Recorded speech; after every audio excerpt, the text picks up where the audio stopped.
I just want to start with a question. What is the most fundamental thing in our universe? Energy. Energy, okay. Math. Math, a good answer. Numbers. Numbers, all good answers, yeah.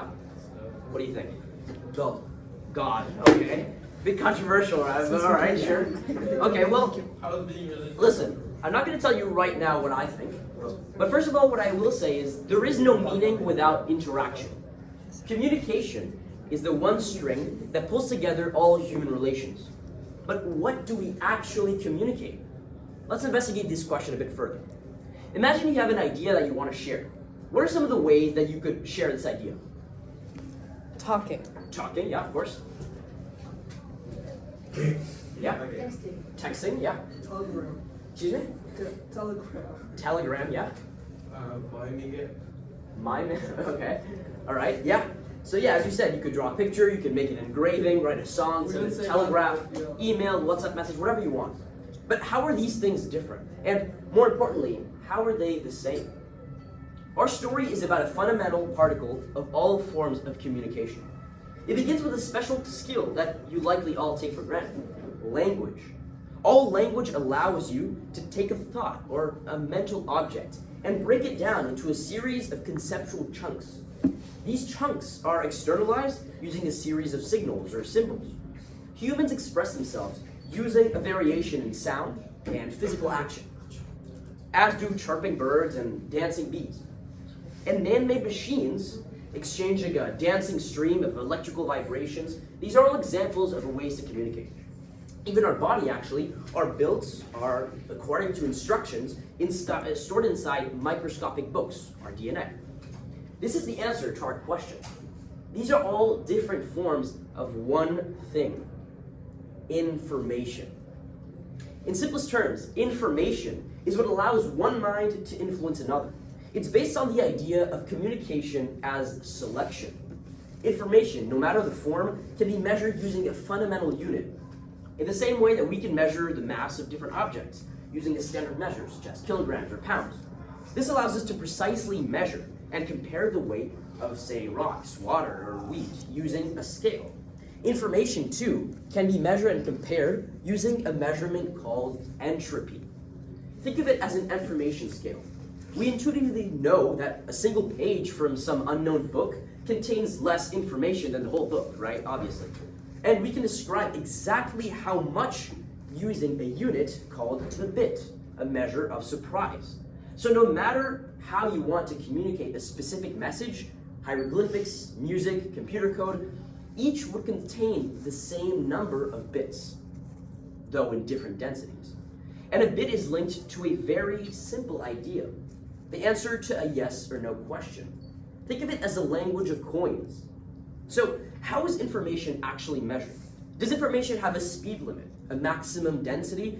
Well, information theory holds an exciting answer to these questions. It's an idea over 3,000 years in the making.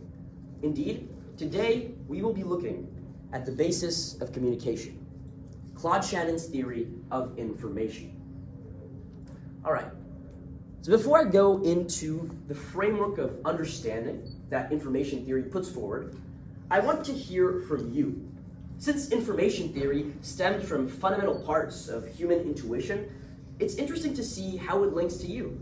What is your theory of information? So you can get into groups and try to come up with a really brief explanation of an idea or of how you can communicate information effectively. Whenever you're ready, you may start, and in a few minutes we'll present and see how it goes. So, consider the following. Alice and Bob have figured out how to transmit messages between their different tree houses, right? Their friends. So they decide to offer their services for a fee to other people. And on the first day, right, imagine that Alice had 3 new customers who wanted to transmit messages to their friends over at Bob's treehouse. The first customer wanted to send a list of 10 coin flips. The second customer wanted to send a 6-letter word. And the third wanted to send a poker hand. The question now is, how much should she charge? Well, the price of a message should depend on how long it takes for her to transmit it, right? But how could she measure the length of different types of messages using a common unit? To find out, let's play a game. Imagine you or Bob right now, and you know that Alice wants to send you messages, but all you can do is get the answer to yes or no questions that you've arranged. Alice will answer by sending a sequence of zeros or ones using some method of variations. This corresponds to a yes or no, right? And so a 1 could be represented by an open flame or an open shutter or an electrical pulse between the tree houses.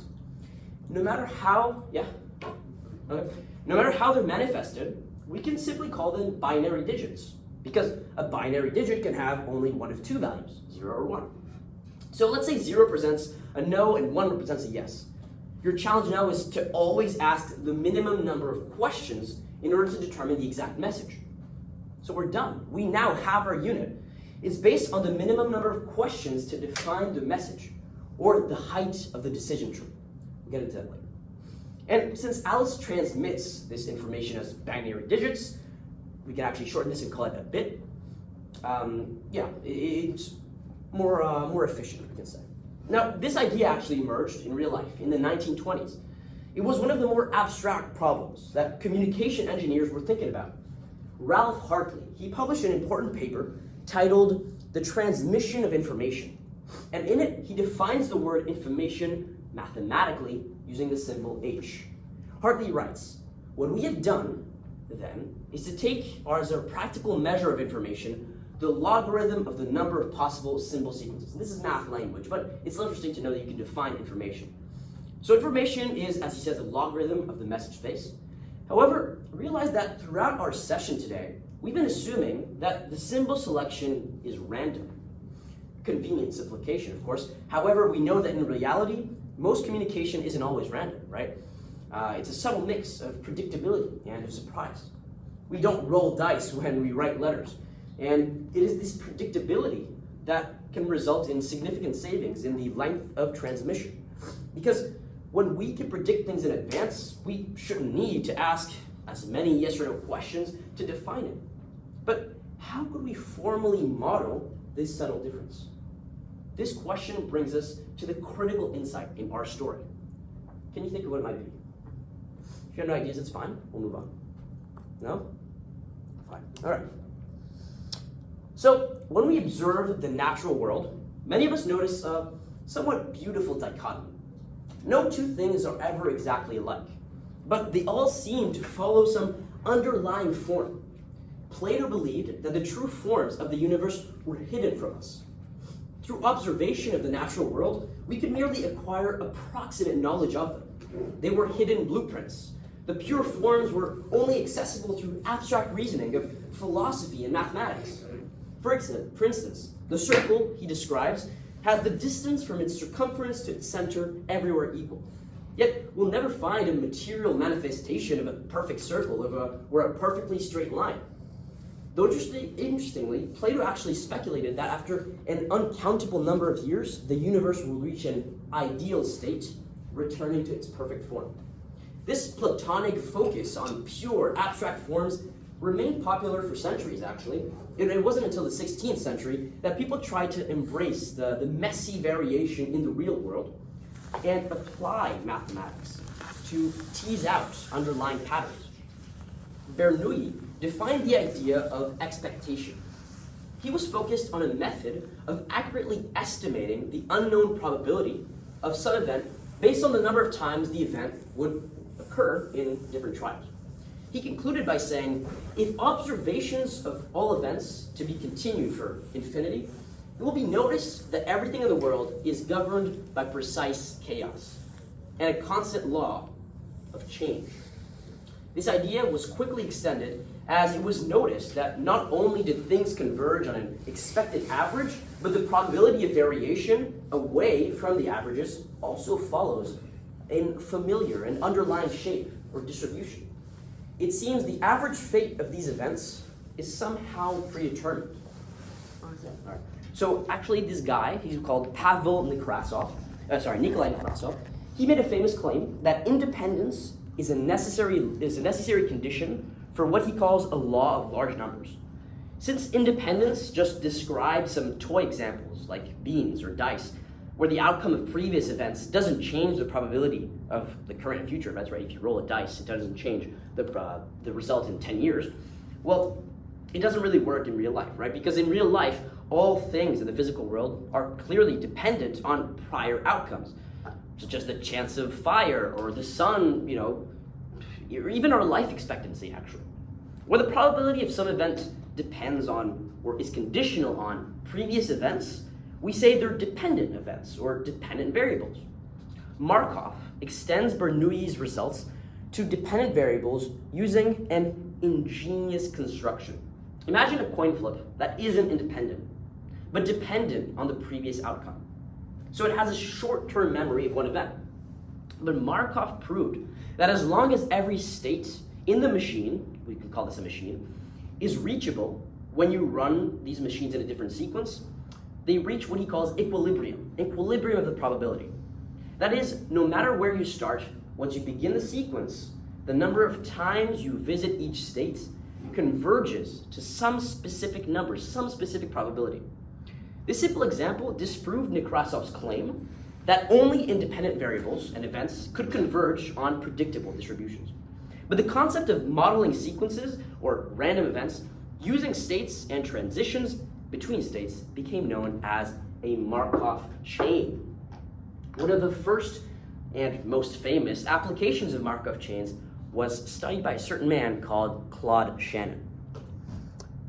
So Claude Shannon had just finished developing his theories related to cryptography and therefore was well aware that human communication was a mix of randomness and statistical dependencies. Letters in our messages were obviously dependent on previous letters to some extent. In 1949, he published a groundbreaking paper titled A Mathematical Theory of Communication. In it, he uses Markov models as the basis for how we think about communication. And actually, I brought with me today a few books about this specifically, but one which I think is more relevant than others, I can put them around here, you can pass them around, which is the paper itself, The Mathematical Theory of Communication by Claude Shannon. I can pass these around. Flick through them if you want. As I was saying, so Claude Shannon, in his theory, he starts with a simple toy example. Imagine you encounter a bunch of text written in an alphabet of A, B, and C, 3 letters. Perhaps you know nothing about the language, but you notice, for example, that A's seem to clump together, and B's and C's don't. Well, Shannon shows that you could design a hypothetical machine to generate similar-looking text using a Markov chain. He starts off with a 0th order approximation, which just means that you independently select each symbol, A, B, or C, at random, and form a sequence. However, notice that this sequence couldn't really look original because it's predictive. He shows that you could do better with a 1st order approximation, when the letters are chosen independently, but according to the probability of each letter in the original sequence. By the way, just stop me if you have any questions, obviously. So this method, right, is slightly better because A's, for example, since they're clumped together, they're more likely, but it still doesn't capture much really structure at all. The next step is key. A 2nd order approximation takes into account each pair of letters that can occur. In this case, we need 3 states. The first state represents all pairs which begin with A. The second, all pairs that begin with B. And the third state, all pairs that begin with C. The next, what Shannon does is groundbreaking. He applies this logic to actual English text using statistics that were known for letters, pairs, trigrams, whatever. He shows this same progression from 0th order random letters to 1st order and 2nd order and 3rd order sequences. He then goes on and tries the same thing using words instead of letters. And he actually wrote that the resemblance to ordinary English text increases quite noticeably at each depth. So these machines were producing meaningless text, but they contained approximately the same statistical structure you'd see in actual English, which is crazy. Shannon then actually proceeded to define a quantitative measure of information. He realized that the amount of information in some messages must be tied up in the design of the machine that could be used to generate similar looking sequences. You get what I mean? And this actually brings us to something really important. It brings us to the concept of entropy. Imagine two machines, once again. They both output messages from an alphabet of A, B, C, or D, let's say. Machine 1 generates each symbol randomly, and they all occur, say, 25% of the time, while machine 2 generates symbols according to the following probabilities. 50% for A, 12 for B and C, and 25 for D. What machine do you think would produce more information? So the first one that gives 25% probability to each letter, or the second one that changes it up a bit? Do you have an idea? First one or second? First one? First? Okay, well, we'll see. We'll see. So Claude Shannon actually cleverly rephrased this question. If you had to predict the next symbol from each machine, what is the minimum number of yes or no questions you would expect to ask? Let's look at machine 1. The most efficient way to pose a question, well, it would be to divide the possibilities in half. For example, our first question, we could ask if it is any two symbols. For example, is it A or B, is it B or C, or whatever. And since there's a 50% chance of being A or B, and a 50% chance of being C or D.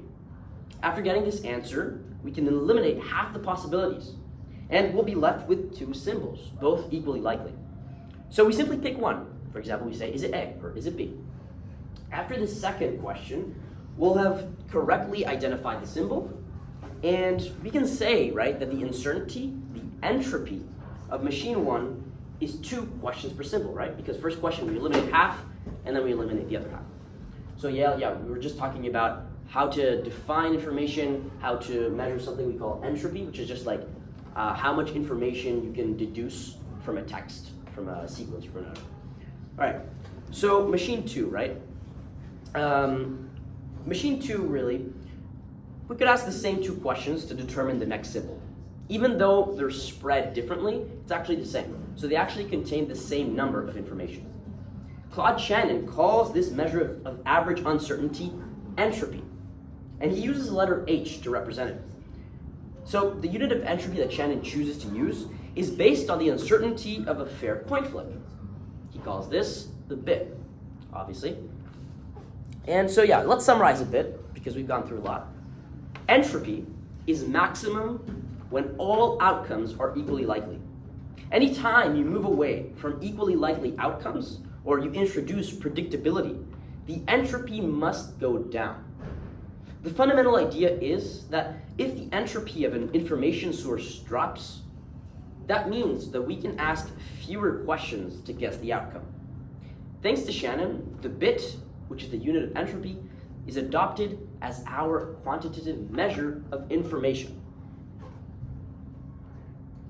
All right, so with the help of information theory, we're able to better grasp what fundamentally constitutes our world. I put here how Shannon divided this mathematically, so you don't have to understand this, but what's really interesting to see here is that this H is literally information. We define information quite simply, right? It's not a very long equation, which I think is fascinating. So yeah, Claude Shannon, he defines information mathematically, and he says it's the negative reciprocal of probability. That's not really important, but what's important, as I said, that he defines it at all. Nevertheless, Claude Shannon, as well as his mathematical definition, he beautifully summarizes what this is all about. Information is the resolution of uncertainty. Information is the language of our world. Thank you. All right. Perfect on time.